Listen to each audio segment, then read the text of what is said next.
Assalamualaikum warahmatullahi wabarakatuh. Alhamdulillah pada malam hari ini, malam ke berapa ini? Malam ke-7 kita masih bisa puasa, masih bisa tarawih, masih bisa ngopi. Ya. Sudah berapa habis gelas tuh? Sudah berapa gelas habis? Belum, masih satu tadi. Nah, ya. Kemarin sudah dibahas ya falsafah kopi ya. Kita itu majelisnya namanya Mas PI, majelis ngopi-ngopi. Ngopi di sini bisa bermakna hakiki ya.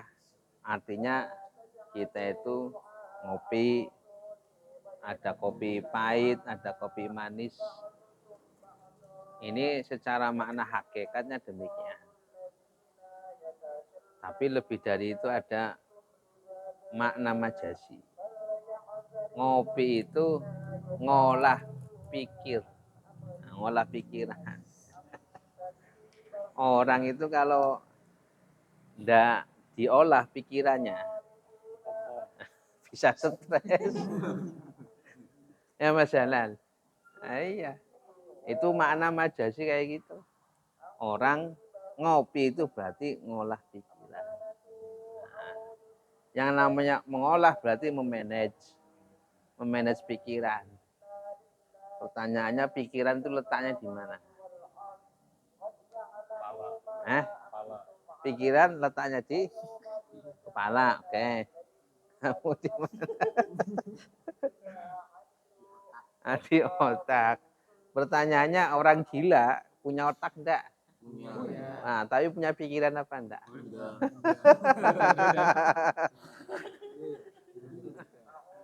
Enggak, pertanyaannya pikiran itu letaknya di otak atau di mana? Otak dengkul. Pikiran dengkul. Nah, jadi ngolah itu berarti memanage.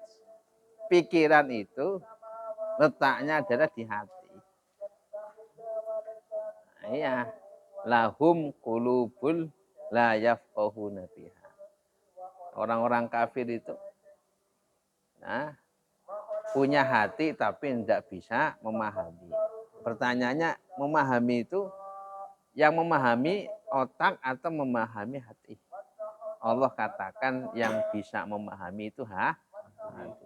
Nah, ini namanya majelis Mas PI. Majelis ngopi-ngopi itu ya majelis ngolah pikiran. Orang itu kalau nggak diolah, contoh aja wis, rumah kalau nggak ditata berantakan apa enggak? Berantakan. Kalau pikiran ente itu nggak pernah diolah, kira-kira gimana? Ayo. Iya. Jadi,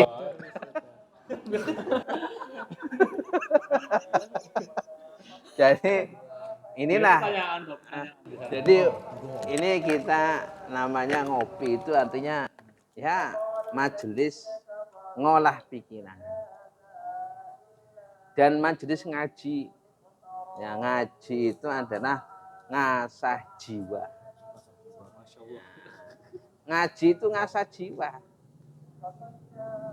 Pikiran dengan jiwa itu satu paket. Ya. Jiwa kalau rusak enggak bisa mikir. Ya enggak? Kayak sehat kalau berkah. Kayak sehat kalau berkah. Iya. Saya jenmani.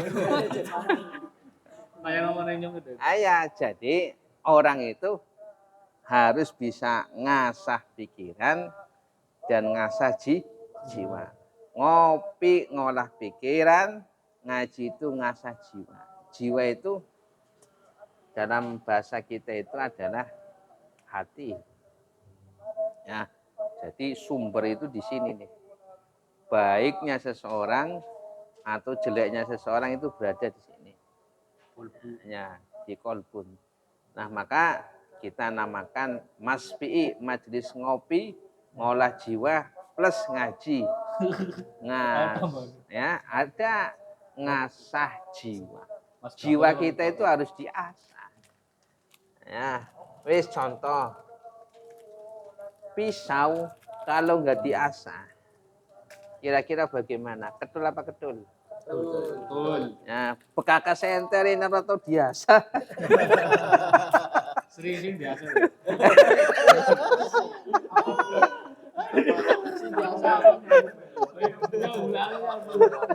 Mas Gato, Mas Gato, total. Senjatanya ente kalau udah pernah diasah itu gimana? Saatnya kayak Asahannya, pokoknya pisau itu kalau nggak diasah itu akan tumpul. Nah, begitu juga hati. Hati itu kalau nggak pernah diasah itu nggak peka. Nggak peka. Ya. Contohnya nggak ada empati, nggak ada kasih sayang, kayak gitu. Nah, puasa inilah dalam rangka ngasah jiwa. Jiwanya diasah. Nah, atine kuwi diasah. Kayak dene ngasah apa? Ngasah kubang. Ya kubang, ngasah golok. Supaya apa? Hati kita itu ada nggak tumpul gitu loh. Kalau tumpul banyak karatnya, kira-kira cepat rusak enggak? Cepat. Nah, seperti hati kita. Hati kita itu kalau enggak pernah diasah, itu ibaratkan apa? Pisau yang tidak pernah diasah. Akan tumpul dan akan berkarat. Nah, paham ini? Nah, jadi bukan hanya ngopi, tapi harus ada ngaji. Ngaji itu ngasah jiwa. Sebagaimana kita itu diasah ya melalui puasa. Nah, maka ketika kita itu berpuasa diasah, hatinya diasah melalui puasa. Supaya kita itu menjadi pribadi-pribadi minimalnya 3. Minimalnya berapa? 3. 1 pribadi yang merasa diawasi oleh Allah. Ini sih 1. Coba kalau nggak pernah diasah oleh puasa. Oh, kita itu merasa enjoy aja. Ya Mas PI. Ya. Wes kira-kira nih pertanyaannya Mas PI. Mas PI ini pertanyaannya. Sekarang bayangkan, ini bayangkan. Oh, jangan kayak gitu.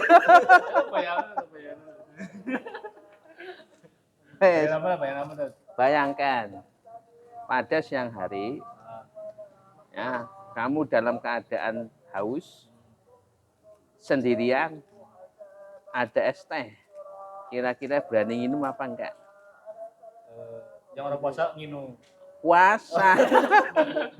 Ya. Berani minum enggak? Enggak. Kenapa enggak berani? Karena merasa diawasi. Benar. Orang percaya. Oke. Nah, begitulah. Kalau kita itu diasah jiwanya dengan puasa, minimalnya ada rasa kita diawasi oleh Allah. Ya enggak? Ya sidik. Ya, awan-awan ning kamar dewekan. Ya, terus kayak mau dolanan HP. Wis kira-kira nih apa yang dibuka? Yang dibuka. Nyong hati. Candi Borobudur. Iya. Jadi ya minimalnya ya Allah, saya lagi puasa. Meskipun dalam keadaan sendiri, meskipun dalam keadaan sepi orang, oh iya, Allah itu melihat. Ya, Allah itu mengetahui. Jadi ada rasa malu kita kepada Allah. Masa saya puasa minum?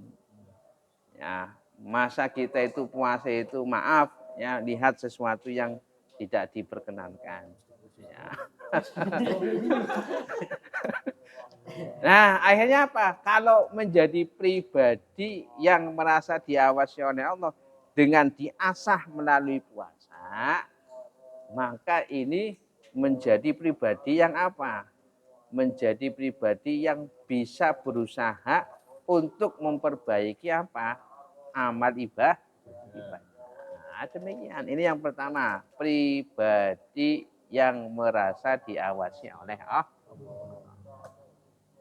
Nah, yang kedua, ketika jiwa kita diasah dengan puasa, minimalnya kita itu menjadi pribadi yang sabar. Sabar di dalam melaksanakan ketaatan. Contohnya Nah, contohnya apa tadi? kon sing biasa esuk-esuk sarapan. Oh, Ya, saiki ora sarapan. 30 dina kuat sabar. Tisna rugi betul. Eh? Tisna rugi. Terus kesana apa atau? Masalah yang dagang sarapan itu ya, nah itu Allah akan ganti nantinya. Ya minimalnya kita sabarlah dalam menjalani ketaatan, dalam menjalani perintah Allah, dalam menjalani menahan untuk tidak melakukan larangan Allah. Wis contohnya ya, sehingga esuk-esuk biasane sarapan, ngopi, ngeteh, saya kira ora. Tahan. Saya lagi puasa. Waktu siang dalam keadaan panas, haus, dalam keadaan lapar, tahan. Saya lagi puasa. Kemudian ketika sore, tahan, belum maghrib.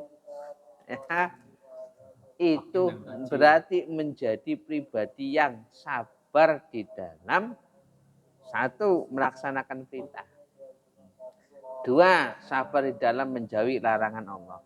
Nah, yang nantinya ini akan dibawa setelah Ramadan. Nah, kira-kira sholat berat apa enggak? Nah, sholat 5 waktu berat enggak? Ada. Nah, oh, ringan sekali. Iya, ya berbadi ya orang palingan maning. Eh? Sholat ada pincet ya. Itulah ciri khas masjid kita itu apa? Sholat aja ada pinjernya itu.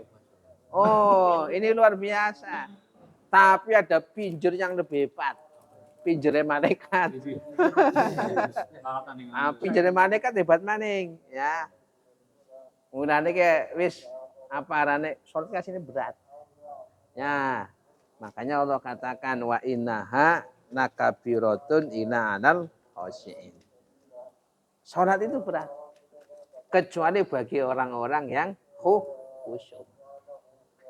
Orang yang khusyuk bagaimana? Sederhananya adalah alladzina yadununa annahum mulaqu rabbihim. Sederhananya orang yang khusyuk itu adalah orang yang ingat mati. Wes kita gampangane sidik wis divonis. Yo. Vonis. Mas ada baca. Oh, ini aja. Ora kon nyawane depan di jemani kok. Kita seumpama. Polis aja.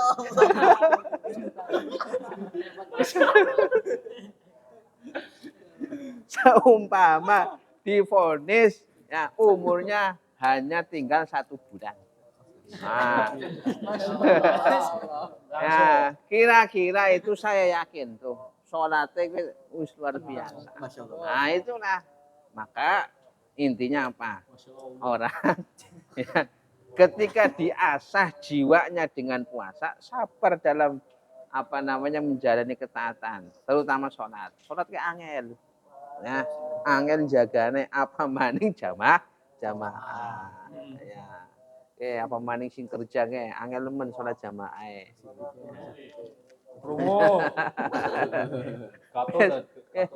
Ini Musafir. Sinau aku yo soal aku jago. Nah, jadi demikian ya. Ini ngaji, ngasah jiwa, jiwa kita diasah puasa. Minimalnya yang kedua jadi pribadi apa? Yang sabar di dalam menjalankan taat. Nah, sekarang yang ketiga, pribadi yang jujur. Pribadi apa? Jujur. Nah, di dalam puasa itu kita dilatih menjadi pribadi yang jujur. Jujur itu artinya tidak bohong, ora goroh. Nah, ketika kita itu berwudu, nah, di sampingnya ada orang. Kira-kira kalau kita minum 1 teguk air, ada yang lihat tak? Samping kita ada.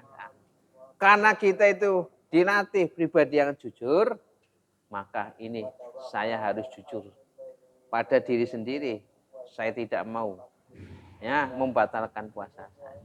Karena itu pribadi sing jujur. Jujur lisannya, jujur perbuatannya, jujur hatinya. Nah, nanti ini akan dibawa ketika setelah puasa. Nah, itu falsafah Mas PI, majelis ngopi-ngopi. Ya, majelis ngolah pikiran, majelis ngasah jiwa. Demikian. Nah, saya gantian. Pertanyaan. Oh, takon. Mas Gatot ya. Sering bertanya. Mas jalan di situ. Jalan di situ. Global. Apa? Ya, ini yang topik sekarang aja. Mas Jalal, Mas Jalal barangkali ada pertanyaan. Barangkali ada pertanyaan.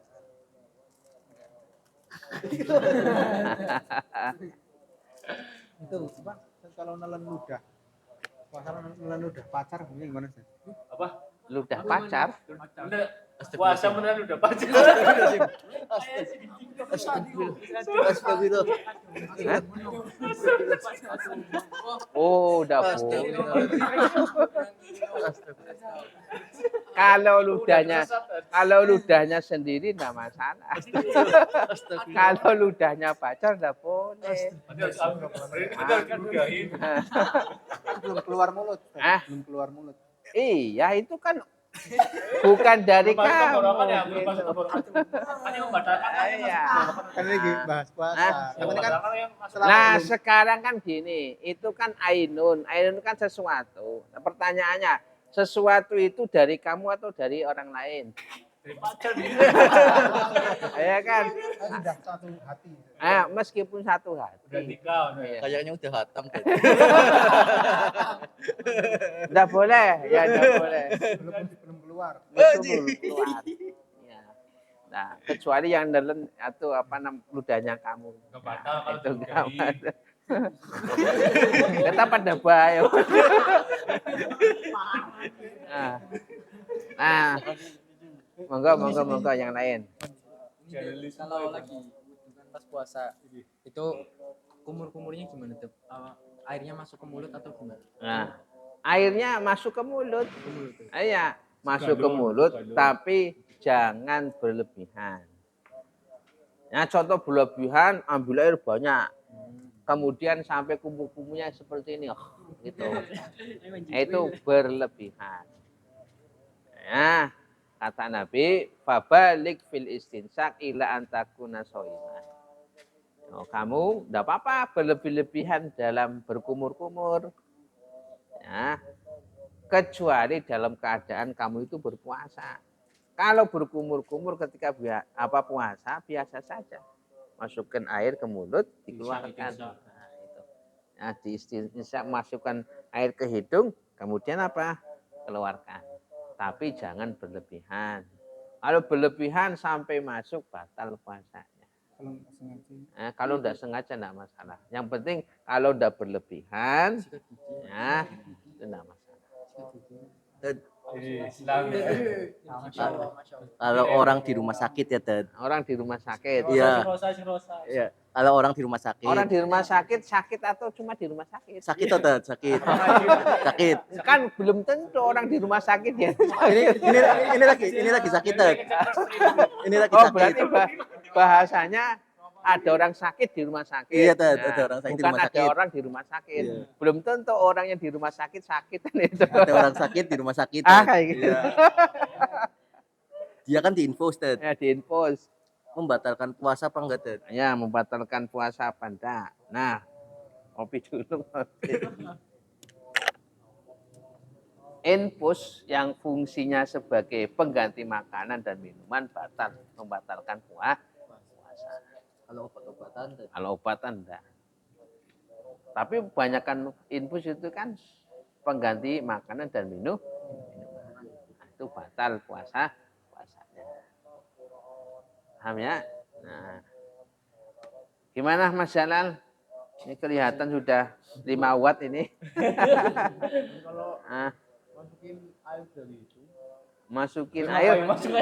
masukin air dari itu gimana? Isingsak Istinsak.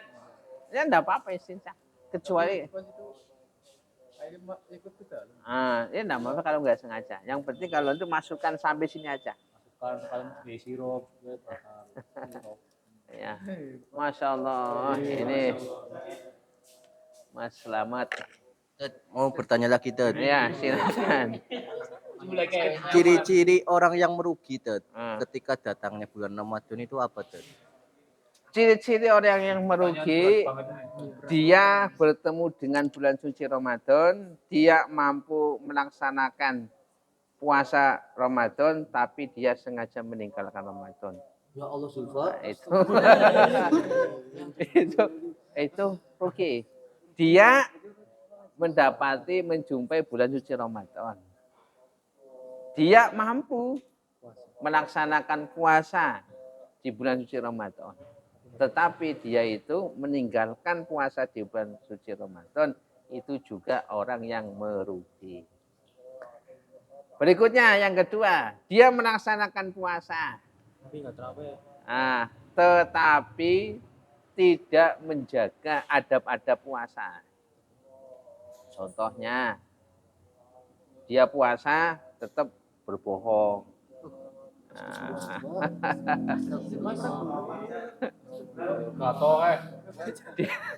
dia puasa tapi ninggalin sholat 5 waktu, tidur terus. itu kan ibadah itu kan ibadah Ibadah. Iya ibadah, tapi aja ninggalaken sholat. Nah, dia puasa, tapi dia itu meninggalkan kewajiban sholat 5 waktu. Dia puasa, tapi dia itu tidak melaksanakan amalan-amalan yang dianjurkan. Itu termasuk yang merugi. Ya sidik. Ya. Kon asli doe, asli doe puasa apa ora?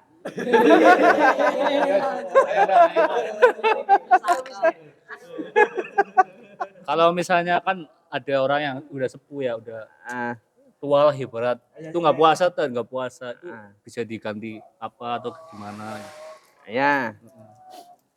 Kalau orang yang sudah sepuh, orang tua renta, sama sekali tidak bisa melaksanakan puasa, ya sudah tidak melaksanakan puasa.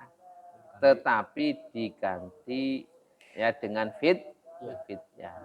Fidyah itu ya mengeluarkan bahan makanan. Kalau kita beras, 1 hari itu 1 mud. 1 mud itu sekitar 6 on atau 7 on beras 1 hari. Berarti kalau meninggalkan 30 hari puasa, berarti 7 on kali 30 berapa? Berapa itu? 21 kilo. Ya sudah 21 kilo. Ngasihnya kemana? Ngasihnya ke fakir miskin. Kalau mau diganti makanan, berarti 30. Berarti 30 kotak. Nasi lengkap dengan lauknya. Pocket chicken berarti ya. Yo sing dipangan. Nah, Oh iya, Zat. Makasih, Zat. Ada lagi? Satu lagi. Kayaknya sudah apa namanya 5 watt nih. Izin bertanya Ustadz, Ya. kalau misal di bulan puasa kita sakit terus nggak bisa mengikuti puasa, Nah, setelah Ramadan gantinya itu harus di hari Senin Kamis atau boleh hari lainnya Ustadz? faidatum min ayamin ukhra. Kalau ada orang maridun dalam keadaan sakit, au ala safarin atau dalam keadaan safar, kemudian berbuka puasa, maka diganti di hari-hari yang lain. Entah itu di hari Kamis, entah itu di hari Senin. Tetapi tidak boleh diniatkan bareng. Oh, diniatkan saya niat puasa Kamis sekaligus mengkodok puasa Ramadan. Tidak boleh. Harus satu-satu. Kalau mau kodok ya sudah diniatkan kodok saja. Jangan diniatkan apa? Sama puasa Senin. Ya. Amin. Ya. Nah, demikian majelis ngopi-ngopi, ngolah pikiran dan ngaji ngasah jiwa. Ya, kita bertemu pada sesi yang lain insya Allah. Assalamualaikum warahmatullahi wabarakatuh. Waalaikumsalam warahmatullahi wabarakatuh.